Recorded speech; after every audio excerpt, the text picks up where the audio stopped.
sirkuit terpadu dan perlindungan varietas tanaman. Next.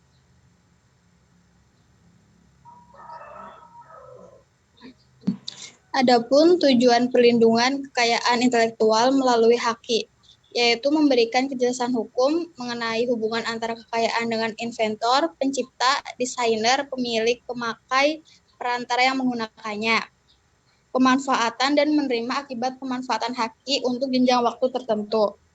Yang kedua, memberikan penghargaan, yaitu suatu keberhasilan dari usaha atau upaya menciptakan suatu karya intelektual. Yang ketiga ada mempromosikan publikasi invensi atau menciptakan dalam bentuk dokumen HAKI yang terbuka bagi masyarakat. Yang keempat ada merangsang terciptanya upaya ahli informasi melalui kekayaan intelektual serta ahli teknologi melalui paten. Yang terakhir ada memberikan perlindungan terhadap kemungkinan ditiru karena karya intelektual adanya jaminan dari negara bahwa pelaksanaan karya intelektual hanya diberikan kepada orang yang berhak.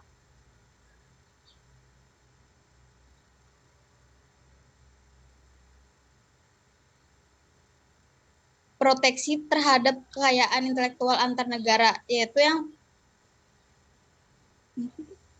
proteksi enggak jelas ya. Proteksi intelektual terhadap negara berbeda-beda, di mana negara yang sering melakukan pelanggaran yaitu Cina, Thailand, Indonesia. Oleh karena itu, perlunya adanya produk safety, memuat aturan hukum yang berisi standar-standar yang harus dimiliki sebuah produk. Yang kedua ada produk liability, yaitu tanggung jawab yang harus dipenuhi perusahaan jika produknya mengakibatkan efek negatif pada konsumennya. Aturan hukumnya ada perdata atau pidana.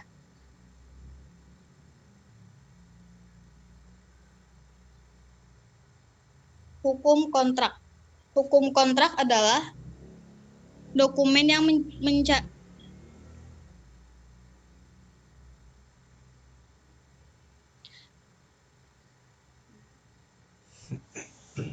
merinci syarat-syarat terjadinya transaksi dan penjelasan secara detail hak dan kewajiban masing-masing pihak.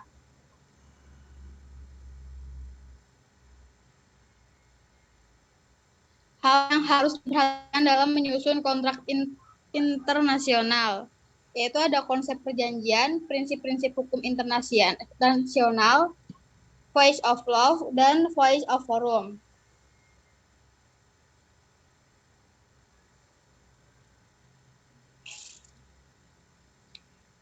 Prinsip hukum kontrak internasional, prinsip freedom of contract, prinsip good faith, prinsip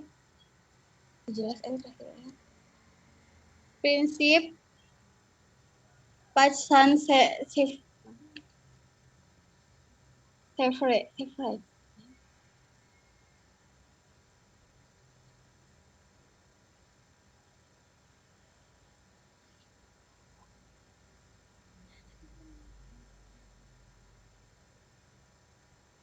Bentuk hukum kontrak yaitu ada common law, para pihak memiliki kebebasan sepanjang persyaratan tersebut tidak melanggar kewajiban publik.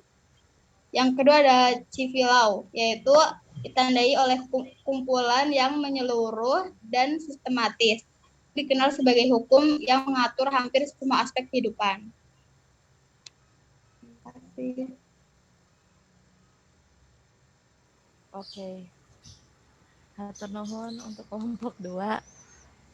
Tadi yang prinsip itu prinsip Pacta San Saperda ya, betul? Oke, gak apa-apa. Baik, mungkin paparan dari kelompok 2 ada yang ingin bertanya nggak akan Teteh? Mengenai perbedaan politik, ekonomi, hukum dalam bisnis internasional. Boleh kalau ada yang ingin bertanya, sebutkan nama ya. Saya ingin bertanya, Bu. Enggak, siapa? Clarissa. Clarissa. Kan ini kelompok 2 boleh di stop share?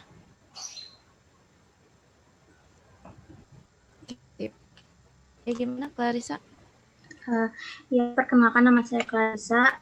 Saya ingin bertanya, Tadi itu mengenai proteksi intelektual terhadap negara itu kan berbeda-beda. Nah, dan salah satunya negara yang sering melakukan pelanggaran itu kan Indonesia. Menurut kalian itu sebabnya apa gitu? Kenapa Indonesia sering melakukan pelanggaran? Dan contoh pelanggarannya itu seperti apa? Terima kasih. Oke, ada mau menjawab? Silakan.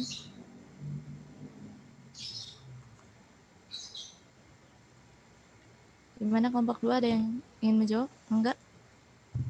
Baik Bu, sebentar Bu.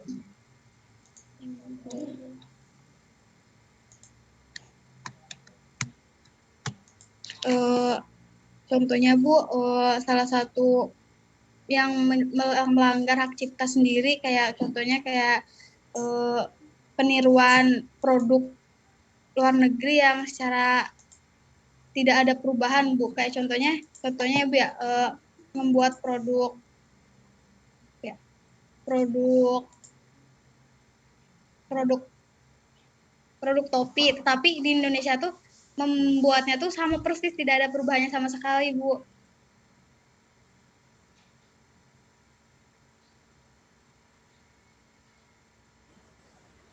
Oke, sudah cukup?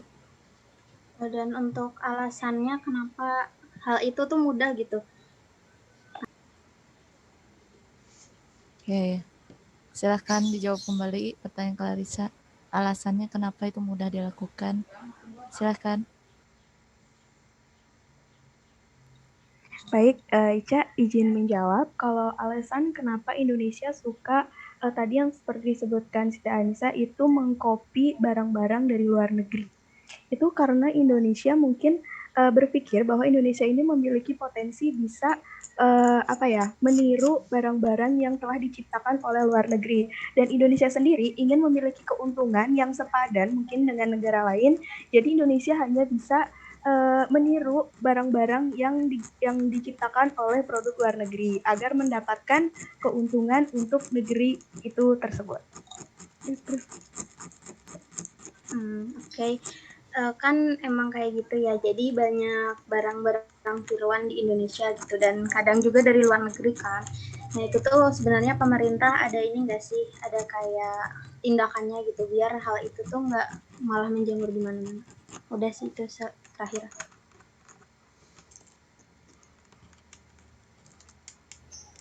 Oke, gimana? Izin, Pencegahan gimana? Silakan.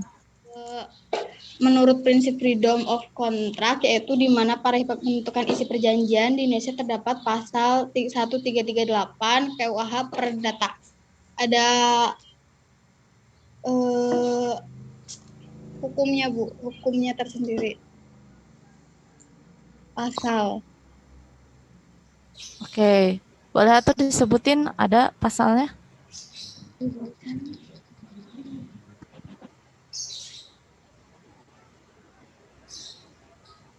Masih dengar. Pasal 1338 KUH Perdata. Oke, isinya gimana tuh? Nisa, silakan.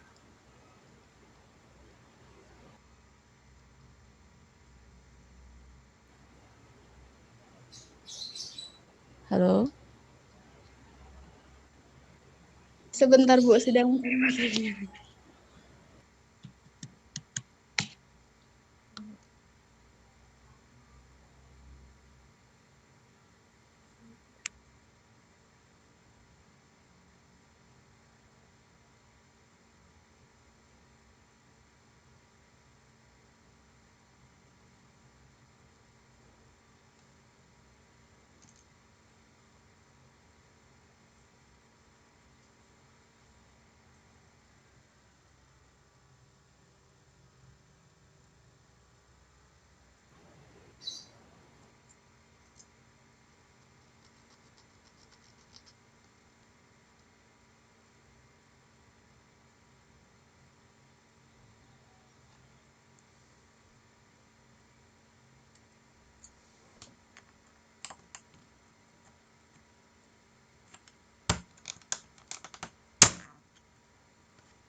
Ibu, mohon maaf, sepertinya tadi ada sedikit kesalahan. Yang benar itu undang-undang terkait pemalsuan merek.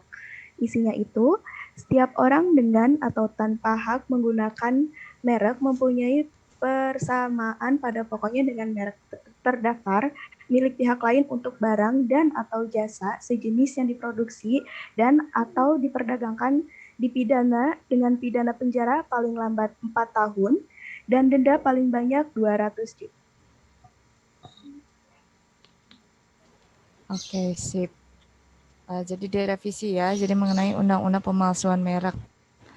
Oke, gimana Clarissa? Apakah sudah cukup puas dengan jawaban kelompok 2? Iya Bu, cukup. Terima kasih. Oke, sami-sami. Mangga yang lain ada yang ingin bertanya lagi? Saya mau nanya, Bu. Silakan sebutkan namanya.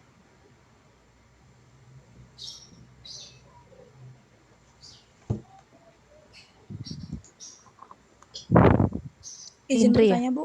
Oke, silakan.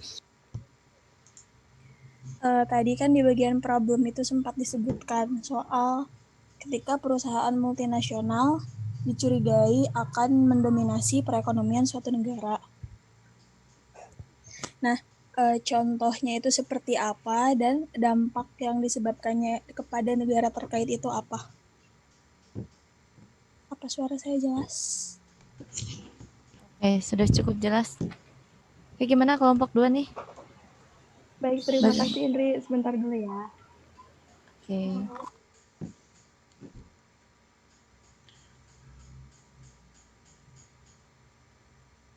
Indri boleh minta tolong di apa pertanyaannya di chat nggak tadi? Lupa. Oke, saya ulang saja deh. Jadi tadi pertanyaan Indri itu bagaimana contoh, apakah ada contoh perusahaan multinasional yang mendominasi suatu negara? Boleh sebutkan contohnya? Silakan.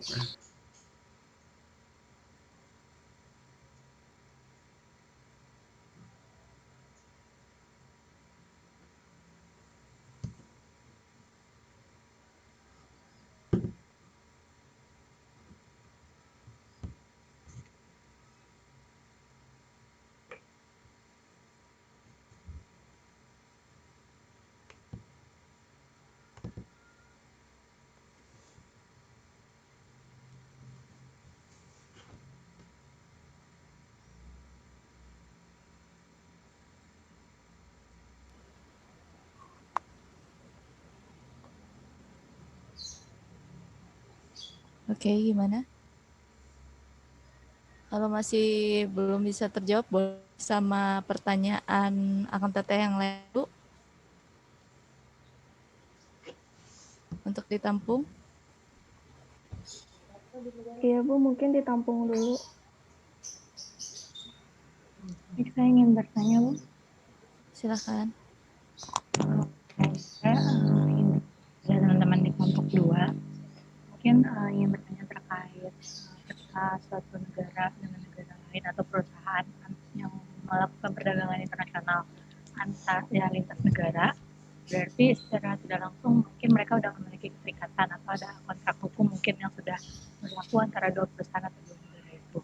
Nah, apabila terjadi misalkan ketika salah satu pihak, entah itu pihak negara A atau negara B yang sama-sama melakukan perjanjian ini, ada kesalahan atau mungkin ada sesuatu hal yang mungkin tidak bisa terpenuhi atau terjadinya one prestasi, dan mungkin itu menyebabkan ada sengketa mungkin di antara dua belah pihak itu. Nah, bagaimana pengatasan masalah dari one prestasi ini terhadap pihak-pihak yang terkait? Apakah itu cukup diselesaikan dua belah pihak ini saja atau perlu ada penengahnya atau pihak ketiganya gitu? Ada. Oke, siap. Bagaimana kelompok 2? Apakah sudah bisa menjawab kedua pertanyaan ini, baik dari Adinda ataupun Indri? Bu, saya Iva izin menjawab pertanyaan yang dari Indri. Oke, Mangga, silakan. Untuk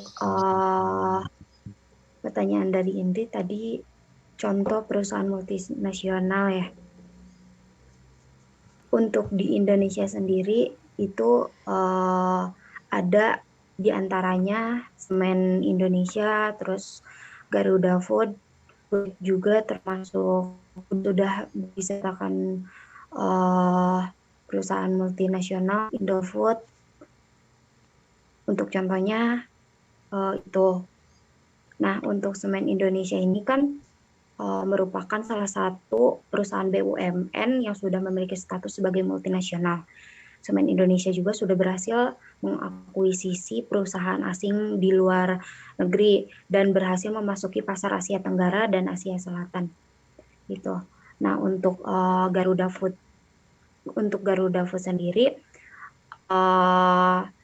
merupakan perusahaan berstatus multinasional juga di Indonesia. Nah, merupakan produsen makanan atau minuman yang diproduksi seiring para konsumen membeli makanan atau minumannya. Nah, Garuda Food ini juga sudah berhasil melakukan ekspansi ke negara lain, bahkan berhasil mengakuisisi perusahaan gula Fuhua Jinzia Yonghe.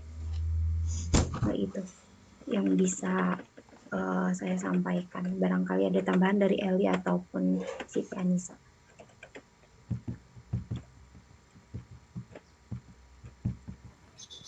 Oke, gimana yang lain?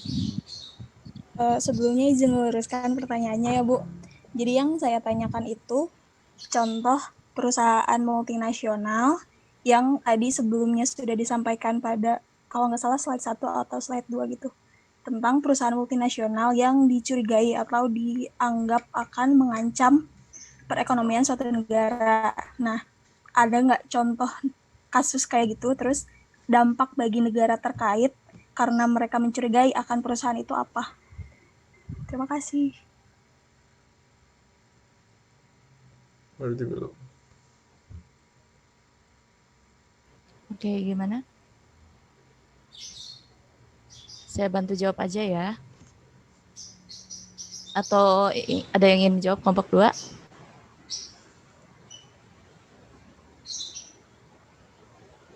Oke, jadi kalau ini sedikit ada perbedaan ya antara perusahaan multinasional dan perusahaan internasional. Kalau perusahaan multinasional itu berarti perusahaan yang membangun pabrik di beberapa negara yang berbeda. Seperti itu. Kalau perusahaan bisnis internasional, dia itu hanya memperluas ekspansinya atau pemasarannya. Karena dinilai kalau dipasarkan di dalam negeri itu sudah kurang memadai gitu, atau sudah kurang laku lah kasarnya gitu. Jadi dia melakukan ekspansi atau ekspor keluar. Nah, itu yang dimaksud perbedaan dari multinasional dan internasional. Nah, contohnya itu kalau multinasional tuh seperti Unilever ya. Unilever itu kan ada di beberapa negara pabriknya, betul. Jadi tidak hanya di Indonesia. Dia juga ada di Eropa, kalau nggak salah di Eropa, di beberapa negara di Asia juga gitu. Nah, itu yang dimaksud dengan multinasional. Nah, kalau internasional yang hanya melakukan ekspansinya saja ya, contohnya tadi betul Indofood ya. Jadi Indofood itu setahu saya sih ya, dia nggak punya pabrik di luar, tapi dia hanya melakukan pemasaran produknya saja sampai ke luar negeri, seperti itu. Nah, untuk dampaknya sendiri ya itu ada positif, ada negatifnya. Nah, kalau misalnya yang multinasional itu positifnya itu dia dapat menghemat biaya produksi atau distribusi sih, lebih ke distribusi untuk sampai ke beberapa negara tersebut, karena untuk produk di beberapa negara, jadi untuk distribusinya ya tidak akan memakan ongkos yang cukup tinggi. Nah, berbeda halnya kalau internasional. Nah, kalau internasional itu kan dia melakukan pemasarannya atau mengekspor sampai keluar. Nah, berarti kan itu memerlukan kos yang tinggi. Nah, cuman balik lagi ya paling dia efisiensinya ya dari sisi produksinya, karena dia tidak perlu membangun pabrik di luar, seperti itu. Ada positif, ada negatifnya. Oke, mungkin mau ditambahin kembali oleh kelompok 2 untuk pertanyaannya Indri. Atau gimana Indri, sudah cukup? Halo? Indri?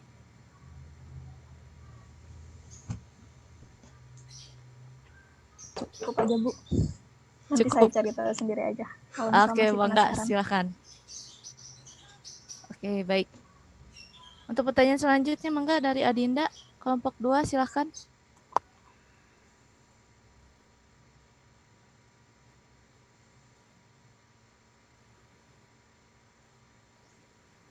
Bu, izin menjawab, Bu. Boleh, Mangga. Yaitu perbuatan melawan hukum atau yang dikatakan wan prestasi di mana si perjanjiannya itu tidak secara kedua belah pihak disetujui atau bertentangan dengan hak orang lain, Bu.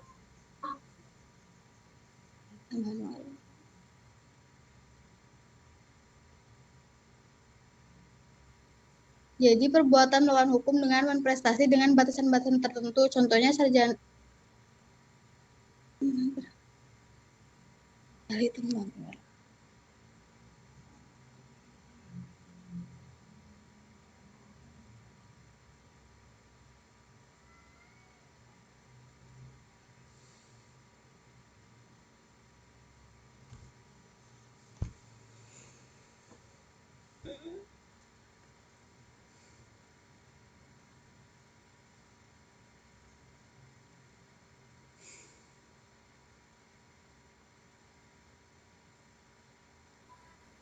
Oke, gimana Nisa? Bentar, Ibu. Baik.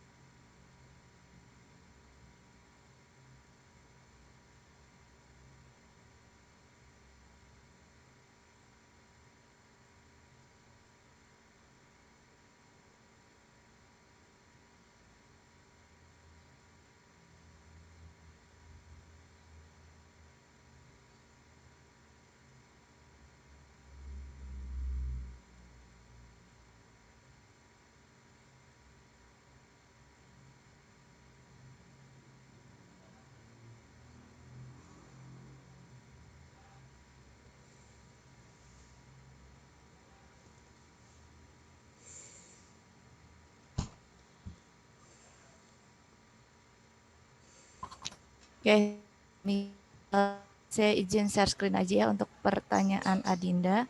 Ini ada beberapa knowledge sedikit lah terkait dengan kerjasama MOU dengan beberapa negara ataupun lebih. Apakah sudah terlihat? Sudah, Bu. Terlihat, Bu. Oke, jadi di sini ada beberapa MOU Indonesia dengan beberapa negara lainnya, ataupun negara lainnya dengan beberapa negara maksudnya beberapa negara di Eropa, Amerika dengan negara-negara di Asia. Nah, di sini dapat dilihat ya Kang Teteh nih, di sini sudah banyak sekali Asia Tenggara itu melakukan kerjasama, salah satunya dengan India, Korea, Jepang. Nah, di perjanjian-perjanjian ini biasanya mereka ketemunya itu antar kedutaan besar masing-masing seperti itu. Jadi kedutaan dari Jepang dan kedutaan dari Indonesia itu saling tanda tangan kerjasama kontrak dan biasanya disaksikan oleh Kementerian Perdagangan di Indonesia beserta dengan jajaran pemerintah ataupun jajaran Wakil Presiden Republik Indonesia seperti itu untuk melakukan MOU. Nah, di sini untuk dapat dilihat untuk Cina sendiri mereka sudah melakukan MOU dari tahun 2015. Lalu juga ini ada India 2010, Jepang tahun 2009, Korea dari 2006, dan beberapa negara lainnya. Nah, ini berbeda kepentingan seperti itu. Jadi ada yang terkait dengan e-commerce, ada yang terkait dengan packagingnya, ada terkait juga dengan mungkin bahan bakunya. Nah, di dalam kerjasama tersebut, setiap negara itu harus mematuhi peraturannya. Nah, jikalau akibatnya tidak mematuhi peraturan tersebut, biasanya kalau sengketa sih, kalau terkait hal sengketa sih jarang ya biasanya, kecuali yang kasus Freeport itu ya. Nah, biasanya kayak pemutusan kontrak atau penggantian kerugian yang diterima dari salah satu pihak seperti. Dan kalaupun mereka masih ingin melanjutkan ke jalur hukum, biasanya di sana tuh ada beberapa beberapa ketentuan hukum terkait dengan kedutaan besar masing-masing. Nah, biasanya kalau udah diputus kerjasamanya itu susah kembali untuk melakukan perdagangan. Terus benar-benar dimulai dari nol lagi terkait dengan negosiasi. Nah, kalau di bawah ini juga ada beberapa terkait kerjasama Indonesia dengan beberapa negara di dunia. Itu ada Indonesia dengan Jepang, Indonesia dengan Pakistan. Nah, ini pokoknya semua tuh perjanjian kerjasama ini melibatkan kedutaan besar, melibatkan dan bahkan kalau bisa itu presiden pun sampai turun tangan seperti itu. Nah, kalau kasus pemutus sama negara Vietnam gitu, itu sempat terjadi pemutusan kontrak terkait dengan bahan baku ya waktu itu. Jadi sempat susah kembali gitu untuk kerjasama. Makanya Indonesia, kalau Indonesia sendiri itu untuk kerjasama dengan Vietnam itu sudah tidak bisa ditempuh lagi gitu. Jadi makanya untuk mengatasi hal tersebut, biasanya ya itu tadi, jangan sampai melewati batas kontrak yang sudah ditetapkan oleh negara masing-masing seperti itu. Itu saja sih mungkin dari saya. Nah, kalau ini mah di bawah ini terkait dengan tarif-tarif untuk ekspor sih. Ini di luar dari MOU ya, seperti itu. Baik, mungkin ada tambahan lain dari kelompok 2, silahkan. Saya izin menambahkan, Bu, untuk pertanyaan Adinda, kan pertanyaan sengketa antar dua pihak atau lebih yang menjalin bisnis perdagangan internasional. Nah, itu jalan keluarnya bagaimana?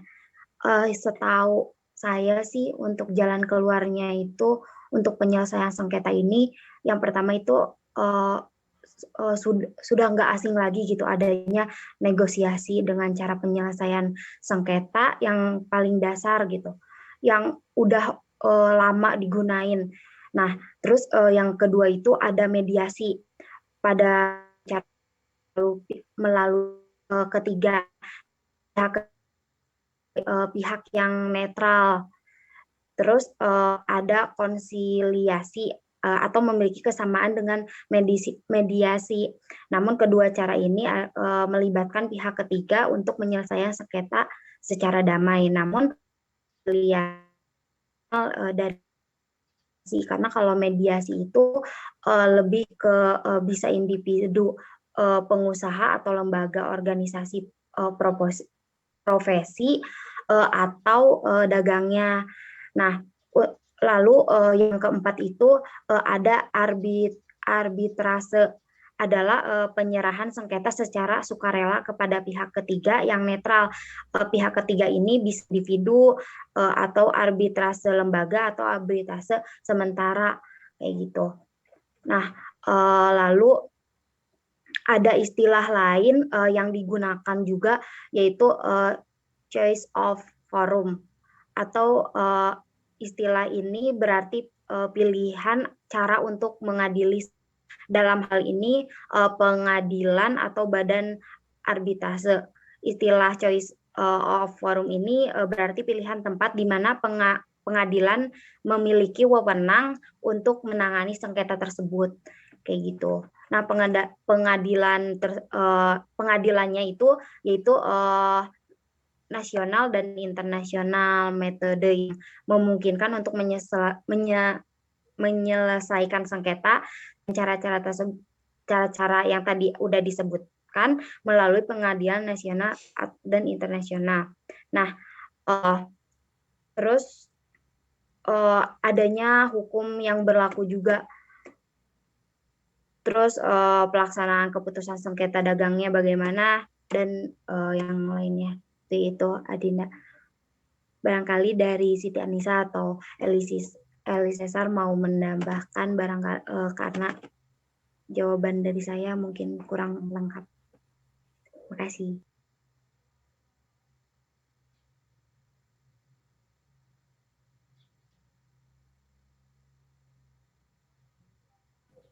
Baik, saya rasa sudah puas dengan jawabannya. Terima kasih kelompok 2 dan terima kasih Bu Sari. Oke, sama-sama. Sama. Maka boleh ada lagi yang bertanya? Izin bertanya, Bu.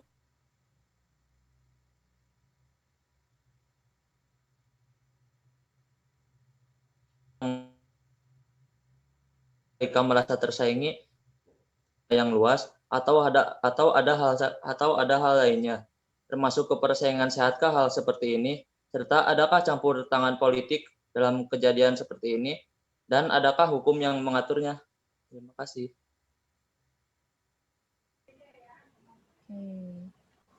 Ternuhun Nur Ali. Mangga kelompok 2 silakan.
Boleh kelompok 2 gimana? Enggak. Itu dari politik sih, lebih ke politik. Udah sih Ibu nambahin itu aja. Oke, baik. Jika mungkin yang lain ada yang ingin menambahkan, silahkan. Atau dari kelompok 2 gimana? Halo kelompok 2.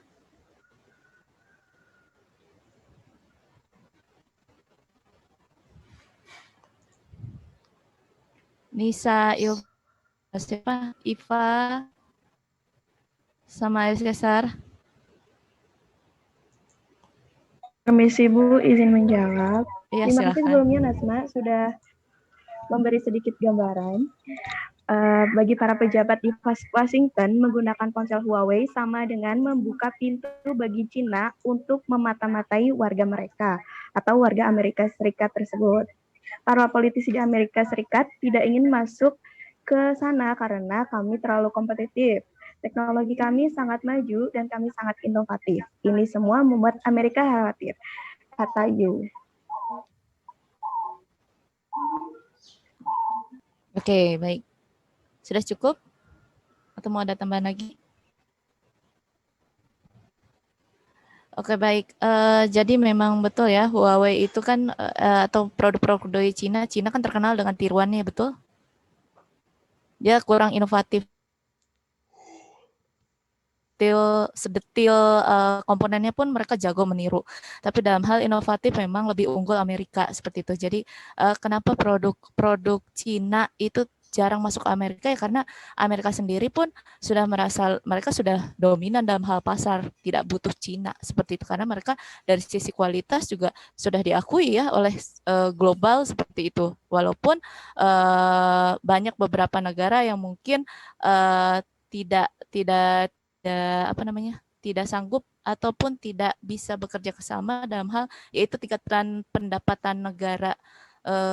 Tiap negara itu kan berbeda-beda ya tingkat pendapatannya. Jadi oleh karena itu banyak juga yang memang pro dan kontrak dengan si Amerika tersebut. Jadi ada yang mendukung Amerika, ada juga yang tidak. Nah, terkait dengan mata-mata tadi, memang betul hal ini ditakutkan itu karena memang yaitu inovasi yang dilakukan oleh Amerika pasti selalu ditiru oleh mereka dan bahkan mungkin produksinya jauh lebih murah untuk dipasarkan seperti itu.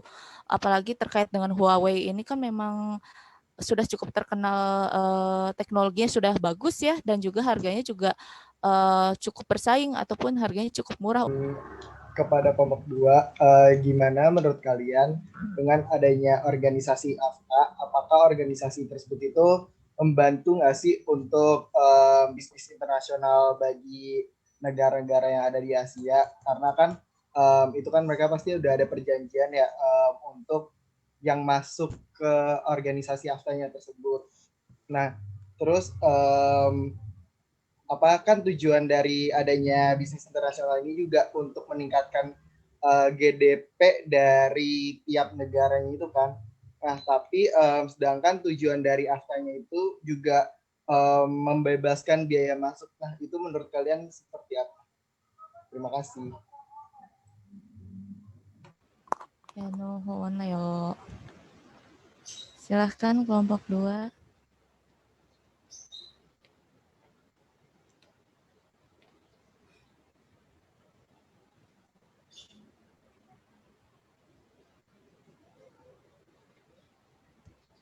Ini biaya masuk bea cukai ya Leo ya maksudnya ya tiap negara betul. Iya Bu, bukan untuk masuk Okay. kan kalau di AFTA itu kan setahu saya jadi lebih dikurangin gitu kan Bu. Sedangkan tadi untuk sistem ekonominya itu untuk meningkatkan GDP. Nah itu gimana kalau menurut kalian? Oke, mangga silahkan kelompok 2.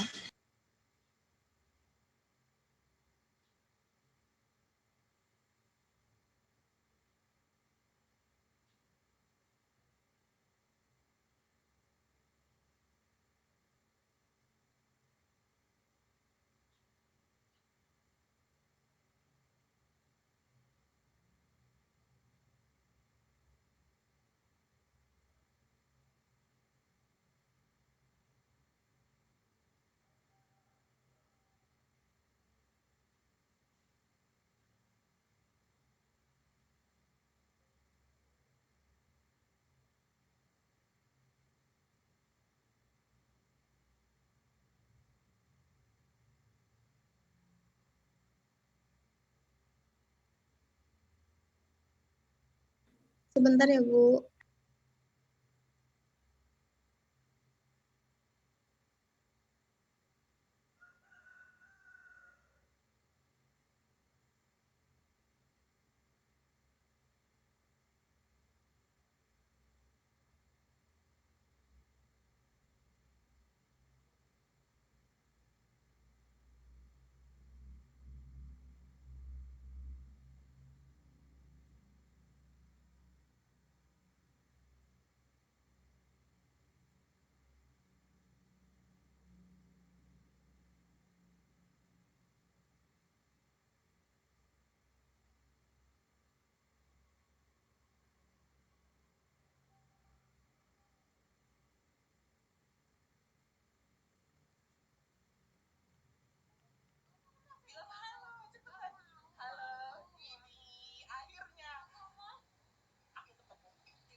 Bu, maaf untuk pertanyaan dari Leo itu mengenai dampak keseluruhannya seperti dampak negatif dan positif yang didapat atau bagaimana ya? Oke, jadi tadi Leo bertanya mengenai itu bagaimana organisasi AFTA ini, bagaimana suatu negara yang ibaratnya sudah terikat dengan AFTA atau perjanjian atau masuk dalam organisasi AFTA, di mana AFTA ini sendiri kan biasanya membebaskan biaya masuk ya, atau biaya impornya itu biaya ekspornya untuk masuk ke suatu negara itu sedikit dikurangi. Nah, sedangkan untuk GDP-nya atau gross domestic produknya itu kan sebenarnya penting ya bagi suatu negara karena itu kan menjadi nilai tambah ya. Nilai tambah dari suatu negara untuk membantu kondisi perekonomian mereka. Nah, itu gimana kalian menanggapi hal tersebut? Silahkan. Ya, Bapak Ibu, sebentar.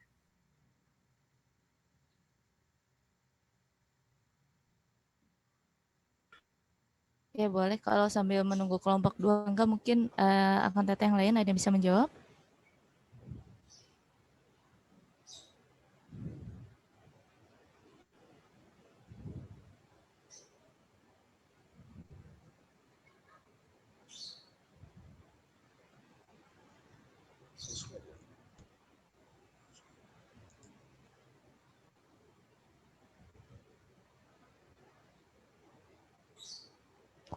Silakan Al-Fajri. Apa suara saya terdengar dengan jelas, Bu? Oke, sudah. Silakan. Baik, terima kasih banyak atas waktunya, Bu. Izin menjawab sesuai dengan pemahaman saya dan yang saya pelajari sebelumnya. Terkait dengan penerapan AFTA atau ikut sertanya negara-negara di ASEAN untuk kegiatan di AFTA, itu sebenarnya memberikan beberapa dampak positif dan juga negatif. Ketika tadi Leo bertanya terkait dengan GDP atau domestic bruto atau pendapatan dari suatu negara, secara langsung penerapan AFTA ini memberikan dampak positif, di mana bisa meningkatkan pendapatan ataupun penghasilan dari negara-negara yang ikut serta dalam AFTA. Karena di sini mereka difasilitasi untuk bisa lebih bersaing di pasar internasional atau globalnya.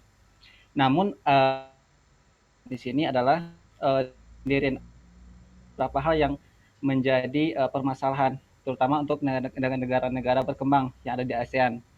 Salah satunya contohnya kayak Indonesia, bahwa di Indonesia sendiri, jika dilihat dari aspek politik, entah itu politik internasionalnya ataupun politik bilateral, regional atau sebagainya, itu akan berpengaruh. Yang kedua, ketika dilihat dari segi sosialnya, ketika penerapan AFTA ini akan berdampak terhadap etos kerja ataupun kinerja atau budaya kerja yang ada di negara-negara yang tergabung di dalam AFTA ini. Seperti kayak misalnya di Indonesia, dengan adanya kerjasama ini, otomatis cara kerja ataupun mereka dalam berbisnis itu juga akan terpengaruh oleh negara-negara lain yang ada di ASEAN atau terlibat di AFTA-nya sendiri. Lalu, bentar Bu, apa ya tadi?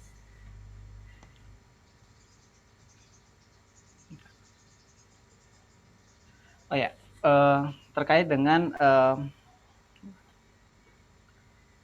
politik, beberapa di negara ASEAN itu ada menerapkan politik dagang yang berbeda dengan negara-negara yang tergabung di AFTA, sehingga ini biasanya itu bisa memantik perselisihan paham ketika mereka bergabung di dalam AFTA. Maka dari itu saya sebutkan bahwa dengan adanya AFTA itu memberikan dampak positif dan negatif. Kalau seandainya dari GDP, secara tidak langsung memang ataupun secara langsung bisa berpengaruh secara signifikan untuk peningkatannya.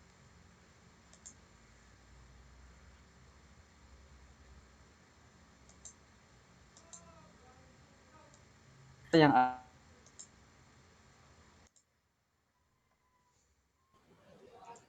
Oke. Halo Fajri. Mohon maaf, tadi terjeda.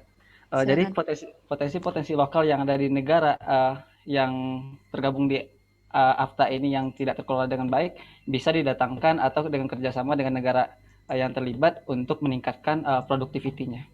Begitu kurang lebih, Bu.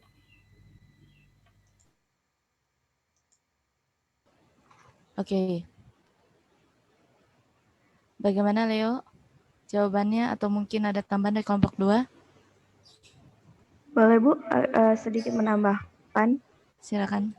Ada Cesar. Kalau ini mengutip dari Menteri Keuangan, agar GDP di Indonesia naik atau setidaknya mengalami kestabilan.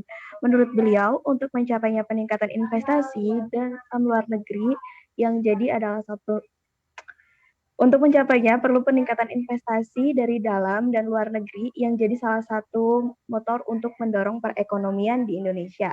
Kemudian perlunya diperhatikan sinergi antar kementerian atau lembaga dalam peningkatan indeks, kemudian bisnis atau ease of doing business lewat kebijakan-kebijakan yang diperlukan oleh Indonesia. Mungkin segitu, Bu. Oke, gimana Leo? Apakah sudah cukup puas dengan jawaban teman-teman dan juga dari kelompok 2? Sudah, Bu. Sudah cukup puas, Bu, jawaban dari Eli Cesar dan juga Al-Fajri. Sudah lengkap, Bu. Terima kasih Eli dan Fajri. Oke, baik. Oke, saya sedikit ingin menambahkannya mengenai AFTA ini sendiri. AFTA itu kan dari kepanjangan dari ASEAN Free Trade atau ibaratnya perjanjian perdagangan antar Asia Tenggara seperti itu. Nah, tujuan diadakan AFTA-nya ini atau dibentuknya AFTA tadi sebenarnya itu tadi Leo, jadi yang pertama menjadikan negara di ASEAN ini sebagai pusat produksi dunia. Nah, gimana cara untuk menjadikan negara-negara di ASEAN ini menjadi pusat produksi dunia, yaitu salah satunya tadi dengan bukan membebaskan ya, atau mengurangi biaya masuk ataupun biaya impor ataupun ekspor di negara-negara yang ada di ASEAN tersebut. Nah, selain itu juga AFTA ini sendiri juga dapat itu tadi betul kata Eli Cesar dan juga siapa tadi Fajri, bahwa untuk dijadikan juga investasi asing. Jadi walaupun misalnya GDP ataupun dibebaskannya biaya masuk, nah itu akan dapat mempermudah ataupun memperlancar transaksi perdagangan antar negara seperti itu. Jadi investasinya itu tidak terhambat gitu. Dikarenakan ya itu tadi tujuan AFTA itu kan terkait dengan perdagangan internasional yang memang fokusnya di Asia Tenggara. Nah, jadi yang pertama untuk menjadikan ASEAN ini menjadi pusat produksi dunia, dan yang kedua menarik investasi asing. Dan juga yang terakhir, yang ketiga, tujuan AFTA itu sendiri adalah menciptakan pasar regional bagi masyarakat di Asia Tenggara. Nah, jadi mudah-mudahan dengan dibebaskannya atau dikuranginya biaya masuk ataupun biaya ekspor ataupun impor di negara-negara Asia itu diharapkan dapat mempermudah dan juga memperlancar itu tadi perdagangan internasional yang ada di ASEAN ini seperti itu. Dan juga saya izin share di sini juga saya dapat sedikit info-info tarif ya, info-info tarif untuk biaya masuk ataupun biaya cukai di beberapa negara itu terkait dengan barang-barang ataupun produk-produk di Asia Tenggara. Jadi di sini saya share coba ya. Nah, ini sedikit saja saya share. Nah, di sini untuk terkait dengan minol tuh minyak dan oli ya. Terkait dengan minyak dan oli, beras dan gula itu dikenakan biaya tarif. Nah, di luar dari itu mereka tarifnya 0%. Jadi tidak ada tuh biaya untuk bea cukai. Biasanya itu ada di kontrak kerjasamanya seperti itu. Dan juga ada di sini ada beberapa biaya lainnya. Nah, beberapa biaya lainnya ini, nah itu tergantung dari perjanjian yang ada antar negara tersebut.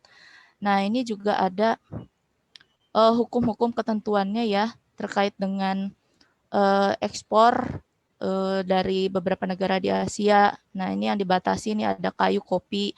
Kenapa ini dibatasi? Karena yaitu untuk sumber dayanya ini sudah sangat kritis ataupun sangat sedikit, makanya ini dibatasi. Nah, sisanya yang bebas ekspor ya ini seperti apa namanya yang jarang yang bebas diekspor itu ya terkait dengan produk-produk barang setengah jadi seperti garmen, terus barang-barang tekstil. Nah, itu bebas untuk ekspor impor seperti itu.